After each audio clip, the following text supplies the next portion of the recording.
Hello everyone.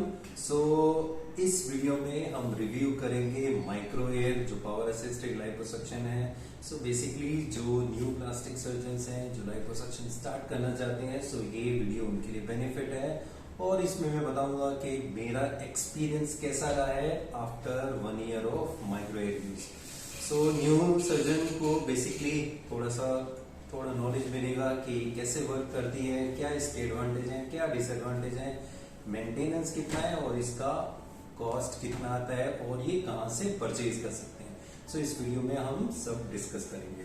सो जैसा इसका नाम है, बेसिकली ये यूएसए प्रोडक्ट है। So most of the machines are USA product. So Vaser है, रिन्यूएल है, माइक्रो एयर है। सो ये 3 मेजर डिवाइसेस हैं जो लाइपोसक्शन में वर्क करते हैं, पर्टिकुलरली हाई डेफिनेशन लाइपोसक्शन। सो ये जो पहले बेसिक डिफरेंस समझना पड़ेगा कि माइक्रो एयर क्या है और वेजर क्या है। सो काफी लोग कंफ्यूज होते हैं कि माइक्रो एयर से सर्जरी करने वाली या वेजर से सर्जरी करने वाली। सो मैं जो यूज करता हूँ वो दोनों कॉम्बिनेशन ऑफ दोनों मशीन को यूज करते हैं, जिसमें हम माइक्रो एयर का भी एडवांटेज लेते हैं, वेजर का भी लेते हैं। सो वेजर इज बेसिकली फैट को लिक्विफाई और इमल्सिफाई करता है। Micro air basically fat removal का है। सो फैट एस्पिरेट किस तरीके से करते हैं उस स्टेप में बेसिकली माइक्रो एयर वर्क करता है। So it is a power assisted liposuction. So एक बेसिकली वेजर सिर्फ फैट को इमल्सिफाई करता है बाय अल्ट्रासोनिक एनर्जीज। ये जो है जो फैट रिमूवल का स्टेप है उसमें हेल्प करते हैं। सो दोनों बेसिकली सिनर्जिस्टिक एक्शन है। सो दोनों जो है यूज करने से बेटर सिनर्जिस्टिक एक्शन रहता है और faster and better fat remove होता है। सो ये जैसा इसका नाम माइक्रो एयर के बारे में डिस्कस करते हैं कि क्या क्या इसके एक्सेसरीज हैं, क्या क्या इसके पार्ट्स हैं और किस टाइप का इसका कैनुला है। सो हम इसके बारे में चलो एक पीडीएफ खोल लेते हैं। सो पीडीएफ में बेसिकली 3 चीजें हैं। बेसिकली ये जो कंपनी के इस पीडीएफ में है, सो बेसिकली 3 चीजें बताते हैं कि ऑलमोस्ट 31% जो है वॉल्यूम पर मिनट जो है ये फास्ट फैट रिमूवल करता है, जिससे जो है 35% रिडक्शन प्रोसीजर टाइम में होता है।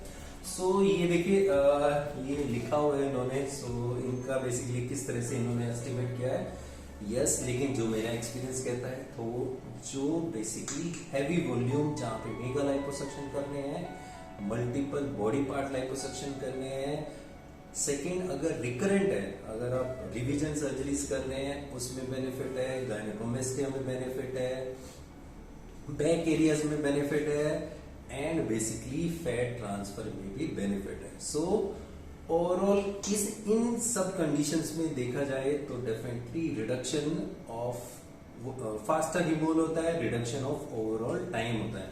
सो पेशेंट को क्या बेनिफिट होगा, जितना फास्ट सर्जरी होगा, जितना कम ऑपरेटिव टाइम रहेगा, बेसिकली उसका रिकवरी फास्ट रहेगा, एनेस्थेटिक रिस्क भी कम रहेगी। सो ये पेशेंट को एडवांटेज है। सेकेंड सर्जन को क्या एडवांटेज है, बेसिकली ओवरऑल फटीग भी कम करता है। सो उसके बारे में डिस्कस करूंगा कि कैसे ही करता है। सो ये इन्होंने लिखा है बेसिकली 50% और 49% मतलब 50% जो है सर्जन फटीग को कम करता है। So surgeon fatigue yes definitely when we are doing large number of cases like multiple cases, multiple body part, then definitely it reduces the fatigue. ये फटीग कब कम करता है, जब आप once you are trained with this machine. So first time जो है use करेंगे तो फर्स्ट फ्यू केसेस में आपको फटीग हो सकता है कि ज्यादा रहे। So ये जो भी न्यू बायर्स हैं उनको समझना पड़ेगा कि जस्ट फर्स्ट टाइम यूज करें तो आपको हो सकता है फटीग ज्यादा है। धीरे धीरे जैसे जैसे आपका हैंड मूवमेंट्स और इससे मशीन से आप एडजस्ट हो जाते हैं, तो ये बेसिकली आपका ओवरऑल टाइम कम करेगा और फटीग कम करेगा। सो इसमें बेसिकली जब एक वीडियो देखते हैं हम, जिसमें हम जो है समझते हैं कि किस तरह से ये बेसिकली हेल्प करता है। सो ये हमारा एक लाइव सर्जरी का वीडियो है, जिसमें ये देखिए जो है ये इसमें जो है बेसिकली ये एब्डोमेन रीजन का लाइपोसक्शन कर रहे हैं। सो इसमें बेसिकली जब भी इसमें क्या रहता है कि जो एक नॉर्मल मैकेनिकल है और एक ये माइक्रो एयर है बेसिकली। तो इसमें बेसिकली क्या रहता है कि जब भी इस तरह से ये मूवमेंट जा रहा है तो ये बेसिकली जो फोर्स है, बेसिकली जो ये फोर्स है वो कम यूज होती है as compare to normal liposuction. क्यों कम होती है, उसका रीजन जो फटीग कम करता है, ऑपरेटिव टाइम कम करता है, फास्टर होता है, वो उसका रीजन ये है कि बेसिकली ये जो है ये ग्लाइड मूवमेंट की तरह बेसिकली ये रेसिप्रोकेटिंग एक्शन होता है इसका। सो जो मैकेनिज्म ऑफ एक्शन है बेसिकली, सो अगर हम ध्यान से देखेंगे, देखिए यहाँ से यहाँ पर देखिए तो आपको ये दिखाई देगा। देखिए अभी जो है इसका ये यस, सो आप ध्यान से देखेंगे तो इसका मूवमेंट कैसे हो रहा है, इसका मूवमेंट, ये जो मूवमेंट है कैसे मूवमेंट हो रहा है, ये ऐसे ऐसे ऐसे ऐसे ऐसे ऐसे, यानी इसको हम रेसिप्रोकेटिंग मूवमेंट कहते हैं। सिंपल टर्म में फॉरवर्ड करता है, बैकवर्ड करता है, फॉरवर्ड करता है, बैकवर्ड करता है। सो हमें जब भी लाइपोसक्शन करना होता है तो बेसिकली सपोज करो ये हमारा ये बेसिकली एब्डोमेन है और उसके नीचे से हमें यहाँ से फैट करना है, तो हम बेसिकली जो हमारा मूवमेंट है वो इस तरह से ही रहता है।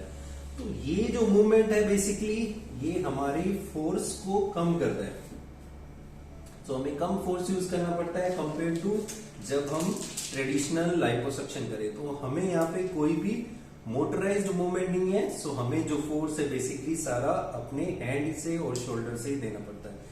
सो ये रीजन है जो इसकी वजह से फटीग कम करता है। सो इसका mechanism of action is not vibratory, not rotatory. So ये घूम नहीं रहा है, बेसिकली ये to and fro, forward backward, forward backward. So जिससे जो है बेसिकली फोर्सफुल मूवमेंट नहीं होता है जब भी हम लाइपोसक्शन करते हैं, एंड जो है इजीली ये फैट लेयर के अंदर पास हो जाता है। सो टिश्यू डैमेज कम रहता है, फास्टर मूवमेंट होता है, एंड मैकेनिकल फोर्स इसके अंदर यूज नहीं होता है। सो ये सब रीजन है जिसकी वजह से पोस्ट जो है फास्टर रिमूवल होता है और बेटर फैट आता है, एंड ब्रूजेस और टिश्यू डैमेज कम होता है if it is used properly. So ये इसका मैकेनिज्म ऑफ एक्शन है। ऐसे ये बेसिकली जो है वर्क करती है, नॉट ऑन द वाइब्रेटरी और रोटेटरी मूवमेंट। सो ये अब हम जो है ये माइक्रो एयर मशीन में क्या क्या इसके पार्ट्स हैं, कैसे फंक्शन करती है और क्या क्या इसकी एक्सेसरीज हैं, किस टाइप के इसके कैनुलाज हैं, उसके बारे में डिस्कस करते हैं। सो फर्स्ट जो है इसका कंसोल है बेसिकली, एंड जिसके अंदर ये टच इंटरफेस है। सो यहाँ पे बेसिकली हम जो है ये सिंपल टच है, इसमें दो ही मोड है बेसिकली, एक ये है और एक ये इन्फिल्ट्रेशन का है। सो वो बेसिकली लाइपोसक्शन के लिए नहीं है। यहाँ से जो है हम एनर्जी एडजस्ट कर सकते हैं। बेसिकली जो है ऐसे हम जो है इसका एनर्जी कम और ज़्यादा कर सकते हैं, इस तरह से रहता है। सो डिफ़ॉल्ट जब भी हम मशीन को ऑन करेंगे तो 100 आएगा, एंड डिपेंडिंग ऑन आपको किस तरह से इसको करना है।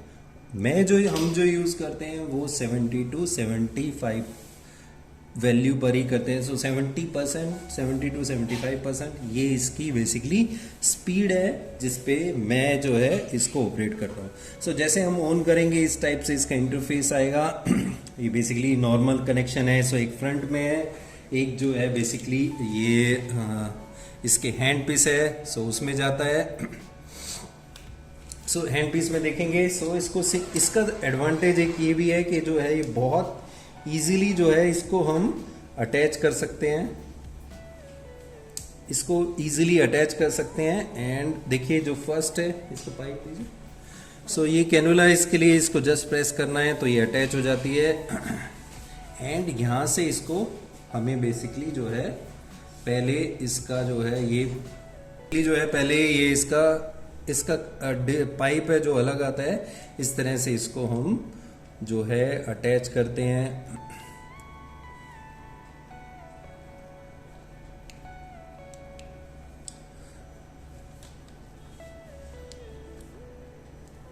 इसके अंदर जो है ये पाइप को, ये सक्शन पाइप है जो इससे अटैच होता है। सो इस तरह से इसके अंदर ये पाइप एडजस्ट हो जाता है। सो इसमें जो है इसके पार्ट बेसिकली ये पूरा का पूरा सेट जो है ये ऑटो क्लेवेबल है। सो उसका मैं अभी ये ट्रे दिखाता हूँ जो कि ऑटो क्लेवेबल है। सो यहाँ से इसमें जो है ये इसका ऑन ऑफ करने का है।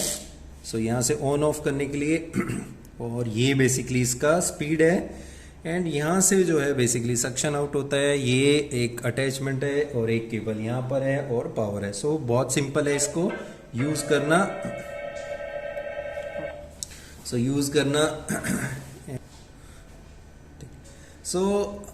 इसमें बेसिकली जो है एक तो ये यहाँ से इसका स्पीड, यहाँ से इसका अटैचमेंट, जो यहाँ पे रेसिप्रोकेटिंग मूवमेंट जो होता है वो 3 mm होता है एंड 40,000 साइकिल्स पर मिनट की स्पीड से ये बेसिकली रेसिप्रोकेट करता है। सो ये इसका है। इसका वेट जो है 0.5 kg है, यानी कि 500 मिलीग्राम है इसका वेट। ओवरऑल हैंड पीस का, ओवरऑल मशीन का अराउंड 6.5 kg है। सो ये इजी टू ट्रांसपोर्ट है, इजी टू हैंडल है। आप इसको हर जो है ये बेसिकली कैनोला ऑटोक्लेव कर सकते हो। ये हैंड पीस ऑटोक्लेवेबल है एंड इसको इजी टू ऑपरेट है। सो देखिए अगर ये रह जाता है तो इस तरह से, अगर ये बीच में हमने ओपन ऑन कर दिया है तो इस तरह से ये शो भी कर देता है। सो हमें इसको ऑफ करना है तो ये चालू हो जाएगी। इसके पार्ट्स बेसिकली इसमें 2 हैंड पीस जो हैं साइमल्टेनियसली आप यूज कर सकते हो। जो कंपनी है वो 1 प्रोवाइड करती है, 1 मैनुअल रहता है। इन केस अगर आप की मशीन में कोई प्रॉब्लम आती है तो आप सेकंड से यूज कर सकते हो। ये मैनुअल है इस टाइप का। Simultaneously 2 surgeons can operate. If you can buy one more handpiece, so you can use simultaneously both handpiece at one time. So ये इसके सब एडवांटेज है। सो बहुत कॉम्पैक्ट है एंड मेंटेनेंस फ्री है। सेकंड इसमें जो है कोई भी चीजें, सो देखिए इसके अंदर कोई मशीन के अंदर disposable items are very very less. करना है तो बेसिकली आप ये पाइप जो है सक्शन पाइप डिस्पोज कर सकते हैं। अदरवाइज जितने भी इसकी जो है पार्ट्स हैं वो ऑटोक्लेवेबल है, आप उसको स्टेराइल करके यूज कर सकते हैं। एंड ये जो है बेसिकली हैंड पीस, और इसके अंदर ऐसा कुछ नहीं है कि जो आपको बेसिकली बाय करना पड़ेगा आफ्टर वन टाइम। एंड इसके एक्सेप्ट जो है कैनुलास, ये स्पेशल कैनुलास हैं। इसके साइज, इसका डायमीटर और इसके टाइप ऑफ होल ये डिफरेंट रहते हैं। सो डिपेंडिंग ऑन आपको किस बॉडी पार्ट में कर रहे हैं, किस टाइप का है। सो ये रेंज बेसिकली जो यूज होते हैं वो 3 mm to 5 mm मोस्टली जो है यूज होते हैं। एंड इनकी लेंथ जो है बेसिकली 18 to 30 सेंटीमीटर लेंथ है। सो ये सेपरेटली एक्सेसरीज में बाय करनी पड़ती है। अभी जो इसको हम यूज करते हैं, सो सक्शन के लिए ये एक अलग से इनका बेसिकली पाइप रहता है जो कि कोई भी मशीन के अंदर सक्शन मशीन में अटैच हो जाता है। जैसे ये हमारे पास वेजर है तो हम इससे अटैच कर सकते हैं, जिसके पास नहीं है तो नॉर्मल सक्शन मशीन में भी अटैच करके लाइपोसक्शन कर सकता है। इसमें बेसिकली जो माइक्रो एयर के साथ देते हैं वो उस सेटअप में, जैसे वेजर में क्या है कि इन्फिल्ट्रेशन भी आता है, आपको सक्शन मशीन भी देते हैं और वेजर एम्पलीफायर भी देते हैं। यहाँ पर जो अभी इंडिया में अवेलेबल है वो बेसिकली आपको सिर्फ और सिर्फ ये देते हैं। आप जो डिस्ट्रीब्यूटर है वो सेपरेटली आपको परचेज कर सकते हैं। आप सक्शन मशीन और इन्फिल्ट्रेशन और बेसिकली फैट हार्वेस्टिंग सिस्टम। सो ये मशीन के अंदर बिल्ट नहीं आते हैं। सो मशीन बेसिकली ये सिर्फ हैंड पीस और कैनुलास परचेज कर सकते हैं। आपके पास सक्शन मशीन और इन्फिल्ट्रेशन मशीन अलग से आपको परचेज करनी पड़ेगी। सो इसके बाद इसका जो है ये इनका जो है माइक्रो एयर का जो ट्रे है, इसको स्टरलाइजेशन ट्रे। सो इसके अंदर देखिए इस तरह से रहता है, जिसको आप पूरे के पूरे को ऑटोक्लेव कर सकते हैं। इसमें आपको कैनुलास आप फिट कर सकते हैं। ये वायर भी है, जो ये वायर है इसका ये भी ऑटोक्लेव हो जाता है। सो ये हैंड पीस के साथ वायर भी हो जाता है एंड और ये जो है कैनुलास ये ऑटोक्लेवेबल हैं, सो आप इनको ऑटोक्लेव कर सकते हैं। सो उसके लिए इन्होंने स्पेशल ट्रे दे रखी है जिसमें जितनी भी कैनुलास है, जितना भी इंस्ट्रूमेंट्स है, आप ऑटोक्लेव कर सकते हैं। सो ईटीओ नहीं करने का, एक ये स्पेशल है इसके अंदर, आपको इसको ईटीओ नहीं करने का, सिर्फ और सिर्फ आपको ऑटोक्लेव करना है। सो ओवरऑल जो है मेरा एक्सपीरियंस है after using for 1 year, initially time लगता है इसको अंडरस्टैंड करने में, आपकी हैंड मूवमेंट एडजस्ट करने में। सो फर्स्ट मिस्टेक क्या करते हैं, जब मैंने भी बाय किया था, क्योंकि इतना ट्रेनिंग या नॉलेज नहीं था उस टाइम पे, और एज सच डॉक्टर्स ये ट्रेनिंग नहीं प्रोवाइड करते हैं। सो मशीन लेते हैं और सब सेल्फ यूज करना स्टार्ट कर देते हैं। सो मेरा ऑब्जर्वेशन ये है कि जब भी इसको इनिशियली यूज करते थे, सो इनिशियल जो कंप्लेंट आती है कि हैंड में वाइब्रेशन होता है, हैंड फटीग हो जाते हैं, और बेसिकली इसका वेट और नॉर्मल कैनुला में काफी डिफरेंस है। तो आपको बेसिकली ये शोल्डर और बेसिकली फोरआर्म पे काफी अफेक्ट होता है। सो उसके लिए धीरे धीरे जैसे जैसे आप केसेस करेंगे, जैसे जैसे आप इसको यूज करेंगे, आपका बेसिकली बॉडी भी एडजस्ट हो जाता है।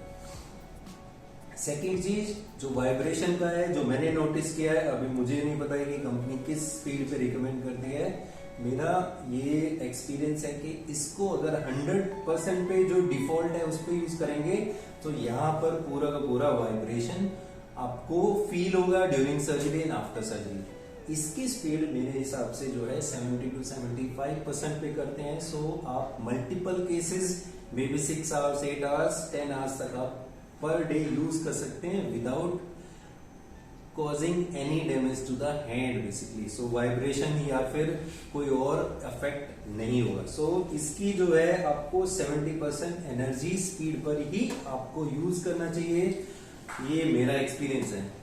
Regarding the surgery benefit, basically obviously reduce time, surgeon fatigue reduce.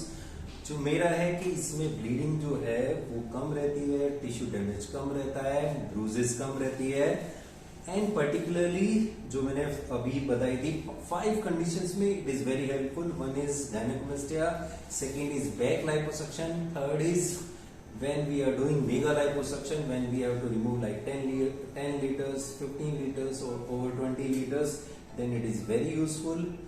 Revision cases, already operated cases, then we are doing the redo cases, it is very very helpful because वहां पे हम normal cannula से force नहीं use कर सकते। We have to either apply forcefully we have to do, or we have to basically otherwise if we do with micro air then definitely force will be very less. So इस 5 condition में it is very useful. Combination of razor we have to I basically see the condition of the skin, amount, what type of the fat, then I decide how much razor I have to do and whether I have to do the normal liposuction or micro air. And so these adjustment has to be made by the surgeon depending on their experience.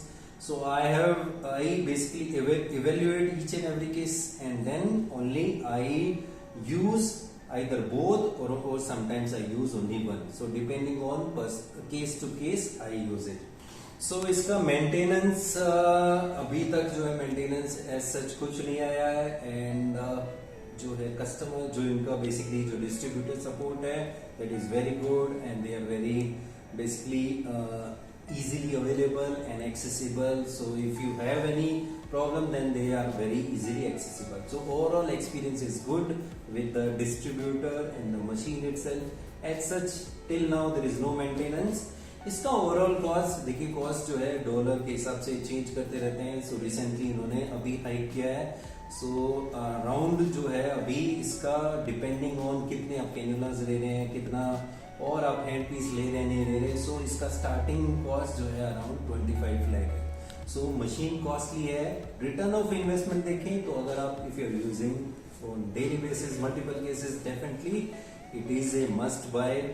अगर आपको choose करना है Vaser start करना है या micro air, I think initially you can you can use basically micro air as your first machine for liposuction. So overall, this is my experience, and cost I already mentioned. Disadvantage: long learning curve. At such infiltration and suction machine, you have to buy separately, and basically initial vibratory movement, so it is initially tiring, and the handle is heavy, so it has initially you feel tired, and basically hand movements become bit stiff initially, but after using it now I don't feel, and I'm very comfortable with the machine, so I use it very frequently. As such, there is no maintenance, and advantage that everything is autoclavable. There are no disposable other than very like this suction pipe basically. So, and it can easily fit to any other machine, any suction machine, any infiltration you can use. And last is that you can use it for fat transfer also. There is a separate, this is the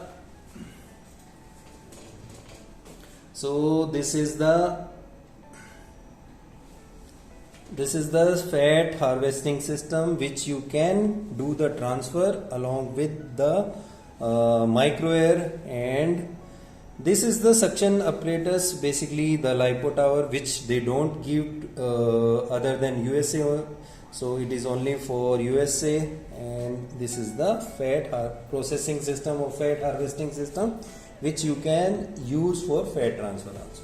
Thank you for watching this video. Hope this will help the new plastic surgeons who are confused which machine to buy and what, and also basically it is my experience of micro air after 1 year.